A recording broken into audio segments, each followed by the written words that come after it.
Stranded. Stranded at Brock by Stacy Weatherwax. The second Tuesday in the month of December 2019, on a cold, brisk morning, Stacy Weatherwax arrived at Brock Day Services in her Aries van. The sun shone brightly when she arrived at the arrival and departure bay of Bracadahaba. She overheard various drivers and Bracadahaba Mama saying something about a coming storm, a sudden blizzard, a really bad one, man. Despite the talk of the last-minute snow squalls, everyone came into Brock, even Loretta and Clara, who don't even come in on cold days. Stacy wheeled into the art room where she found Alex, who had 2 hot coffees on his desk and a bottle of gross yogurt that smelled like an old barn. Yucca, said Stacy. Yucca. What, my drink? No, outside. OT, yucca. Alex had no idea a storm was a-coming. He only had food on his mind. I can't wait for lunch at the gas station today. No, cold outside, warned Stacy. Sarah Hankey overheard her. She interrupted and said, "Listen here, Alex, you're not going out for lunch today. You're gonna eat deer meat like the rest of us." How come? Asked Alex obliviously. There's a huge storm coming, jerk. Didn't you hear the frickin' radio? Asked Sarah. No, said Alex. I only listen to 2 things in this world, Sarah Hankey. The Snell song and the Bracadahaba song. That's it. Well, you must lead a very exciting life. Hey, said Stacy, bringing back the peace.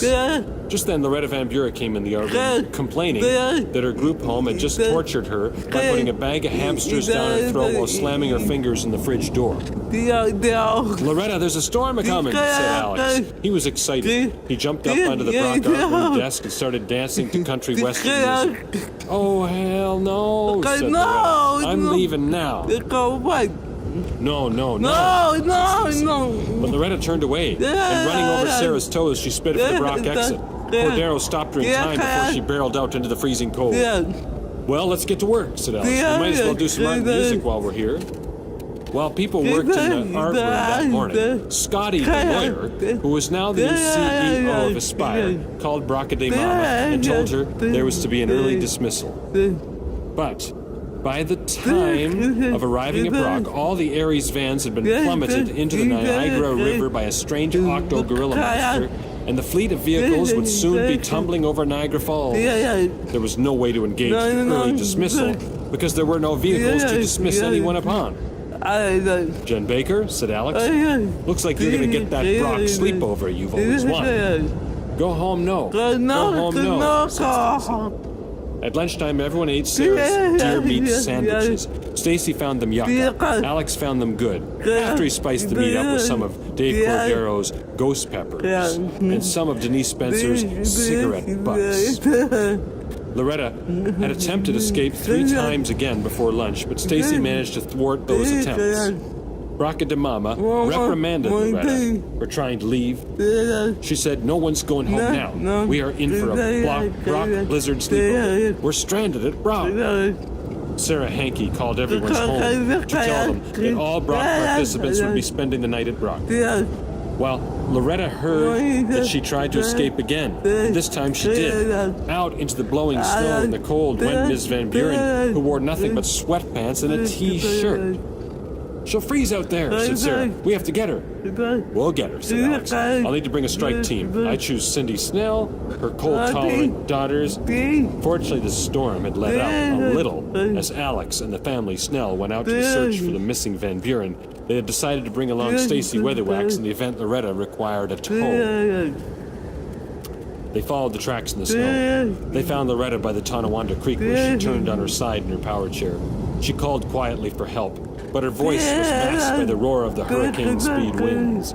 As the strike team tried to tilt Loretta back up to all fours, Stacy called out for Sarah Hankey, who had been watching them from the steps of Bracadahaba. Sarah fired 3 shots in the air to summon her boyfriend Tom, who drove up to the stranded Van Buren. The Hankeys' Tom used his pickup truck to pull Loretta Van Buren back to her wheels. In the cold and wet, Loretta's chair had malfunctioned. Stacy had to tow her back to Brock. Along the way, Loretta complained about the staff at her group home sending her out in such a disastrous weather. Finally, they got back to Brock, and the snow was already so deep that the wheels of Stacy's power chair could barely get through the white depths. Back inside, they enjoyed hot coffee, and they worked on songs and listened to stories, and as it grew darker outside, Scotty wheeled around the day services hallway declaring that the weather was too bad to leave the complex. Everyone would be forced to stay at Brock for the night. Joe in transportation called back to Brock to announce that all the Aspire buses had frozen and were inoperable until the thaw. Furthermore, all employee vehicles at Brock were also frozen. Not even the employees could get home from Brock that day. Sad news came at 1 o'clock when Denise Spencer announced that after going outside for a lunch hour smoke and smooch break with her smooch friend, she found him frozen in the cab of his disabled vehicle. Dave Cordero asked if the man would be all right, but Denise said she was more sad she couldn't have a cigarette outside. At 2:30, Brock lost all electricity. The lights went out. The phones went down. Computers flickered into stasis. The vending machines would not work. The coffee machine would not work. The hot water supply would be gone, and the heat could not pump into the rooms. We need coffee, said Sarah. Cordero, here, take $50 from Brock petty cash and take yourself down to the Horton to get us some coffees, will you? I'm not going out there, Miss Boss Pants. I could freeze. Oh, you're going. You owe me a favor. Don't you remember the time I trimmed your big toenails for you before you went out to celebrate your wedding anniversary? All right, said the submissive Cordero, but I'll need to borrow your hunting jacket. From the Brock office windows, Stacy watched Cordero hopefully as he faded into the white of the blizzard. An hour went by, and still he did not return. Sarah kicked a filing cabinet and punched the painting in her office wall and barked, "He's there at Horton's, living it up on our $50 by the fireplace. You betrayed us, Cordero!" In a rage, she pushed over her metal filing cabinet, and then she got an idea. Stacy, get some matches from Denise. We can build a fire in these overturned metal cabinets and use the client files as fuel. Stacy went to see Denise, borrowed her matches and lighter, brought them to Sarah, who had put all of the filing cabinets in the physical therapy room. Lighting one after another, Sarah and Stacy soon built about 40 bonfires, all burning precious Aspire records and documents and BM books. As the rooms and halls around the therapy began to chill, everyone gathered in the physical therapy area to keep warm by the fires. Ryan and Taylor made a lot of people do fireside physical therapy, even during that storm. Those therapy jerks said that a little physical therapy would keep everyone warm. Well, I suppose it did. Whatever. Stacy still managed to skip out. Stacy went back to Dave and Denise's office to return the matches and lighter. She found Denise crying, swearing about being stranded without her dog, Cheyenne. Alex came and found Denise crying like a baby. He cheered her up, saying, "Come on, Denise, it'll be all right. We can have some fun here at Brock overnight. It's what we've always dreamed of, a Brock sleepover. By God, we've been waiting a while." "It's okay, Denise," Stacy consoled her. "It's okay. No D. No go. No go home." CEO Scotty came in to help Denise. He reassured her there was no way to get home and that everything was under control at Brock. A good old time would be had, he said. Scotty commanded Dave and Denise to take sledgehammers and smash open the vending machines so that there would be enough food and coffee for everyone during the storm. Stacy had the idea to break open the coffee vending machine and take out the grinds, put them in a big pot with some water, make hot coffee over the physical therapy fires. They'd have caffeine after all. Funny she never thought of that in New York City. Everyone was eating vending machine foods and enjoying Stacy's fireside coffee. Staff were creating beds in the therapy room so that everyone could keep warm by the fires. People started to get bored. Without electricity, they could not watch TV, use computers, or even listen to any music. All those things needed electricity, didn't they? Instead, they had to sing songs together, tell stories, jokes, and they did more physical therapy just for fun. Denise snuck outside for a cigarette by the Brock dumpster. But within 3 minutes of the horribly cold weather, Denise returned back to Brock with her fingers frozen around the extinguished butt. "Help me," she said desperately. Stacy escorted poor Denise to the room of fire, where hands quickly thawed. I don't see why I have to go outside and smoke, said Denise. And she yelled at Sarah, you people are burning up more paper in half an hour than I would smoke in a lifetime. Well then, Denise, said Sarah, her hands were on her hips now. Why don't you just put your little nosy over the fire and breathe in all the BM book ashes? It's free, and it probably tastes a hell of a lot better than your Marlboros.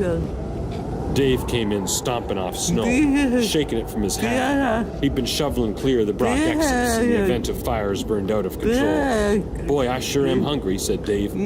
Everyone looked at each other rather guiltily as they realized they'd saved none of the vending machine food for poor Dave Cordero, who was working so hard outside. Said Alex. Dave, sorry, we kind of ate all the food already. I'm sure Sarah would like to go take one of her rifles and shoot some deer meat for you. I'd love to, said Sarah. Good thing I brought my rifles and skinning knife to work today.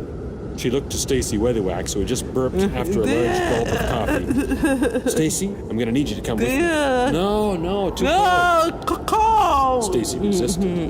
Oh, come on. You owe me for all those books I prepared for you to read to the little snobs. You've got the warmest coat, the warmest hat, and mitts in the whole building. And your power chair could pull a dozen deer behind it at least. After crying to Alex a few moments, sticking out her bottom lip for a spell, Stacy finally agreed to accompany Sarah on the hunting expedition. Stacy and Sarah prowled the edge of the Tonawanda Creek in search of prey. Stacy'd never seen an animal shot before, though she knew her brother Scott used to love a good hunt. Then Stacy saw something brown frolicking between the bare trees and shrubberies. Kaya! She said to get Sarah's attention. That's a huge buck, said Sarah. Resting the gun barrel on Stacy's bottom lip to steady her aim, Sarah concentrated, held her breath, squeezed the trigger. The bullet roared, louder than the storm, and the deer breathed out, sending its steamy breath into the air before collapsing to the forest floor. It kicked once and died. Stacy felt suddenly sad. She gave Sarah a nasty look. Oh, come on. That's how it's done, said Sarah. Though it was necessary to get meat to feed Dave and other hungry Brockies, Stacy did not like seeing the deer die.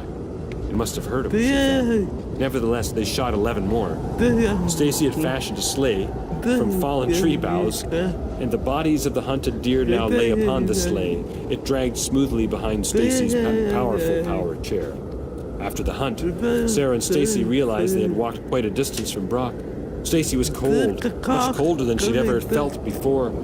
Sarah looked worried. We've got to find shelter. We've got to build a fire. We'll never make it back in time.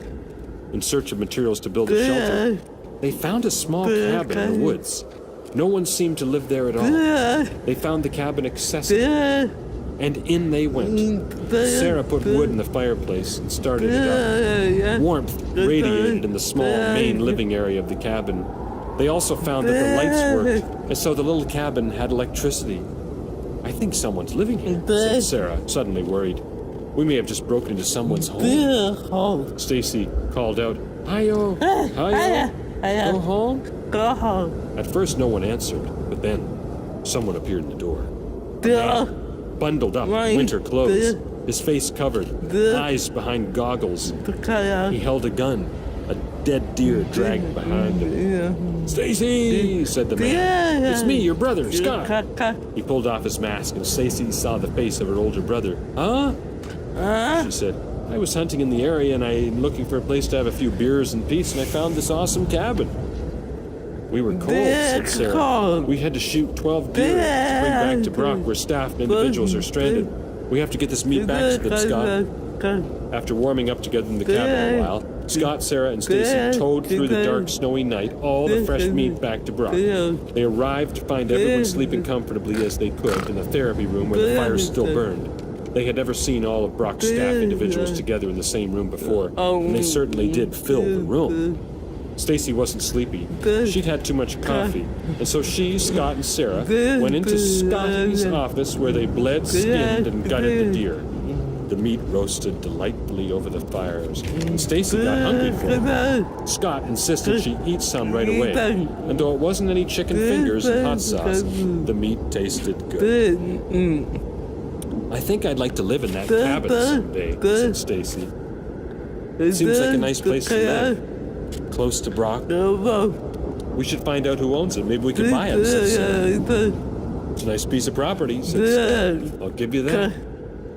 Tired out from the winter hunt and the digesting of wild game, Stacy, Scott, and Sarah joined the others in a group fireside sleep. In the morning, the sleepers awoke one by one to enjoy a breakfast of deer bacon and fire-roasted coffee.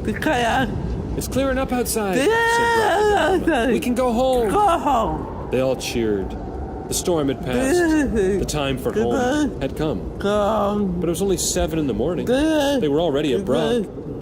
Let's just stay the day here, said Alex. We might as well. We got plenty to do, plenty to eat. Someone has to help clean up this mess in the physical therapy room. It looks like bears have been living here for a year. I'm not cleaning up after you ingrates, said Denise. Go booka. Go booka, said Stacy. You're right, said Sarah. The little snots are expecting us. We sure do have a story to tell them now. We could call the new story Stranded at Brock, said Stu. Stacy thought they'd love to hear it. Let's not show them the deer bodies, said Sarah.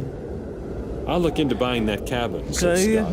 I could use some of the money from selling the house on Lincoln. Stacy thought how nice it would be to live there in a cabin in the woods behind Brock. She'd never have to use Aries transportation again to get to Brock. She'd still need a ride to Tonawanda.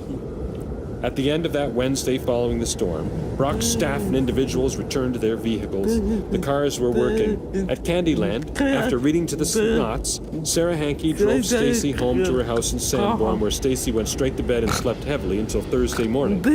She got up, went to Technology Today, looked up the address of the mysterious cabin she had visited during the storm. It turned out that the place was owned by Hal Garner, former Buffalo Bills quarterback. Scott made a deal with Hal Garner. Within a year, the cabin would belong to the Weatherwax family. On July 17th of 2020, on Stacy's birthday, she moved into the private little cabin that once belonged to the football star Hal Garner. She didn't have to take a bus to Brock ever again, and if ever Brock was stranded, she'd invite all Brock individuals and staff to come stay with her. She turned on the coffee maker to celebrate her new home.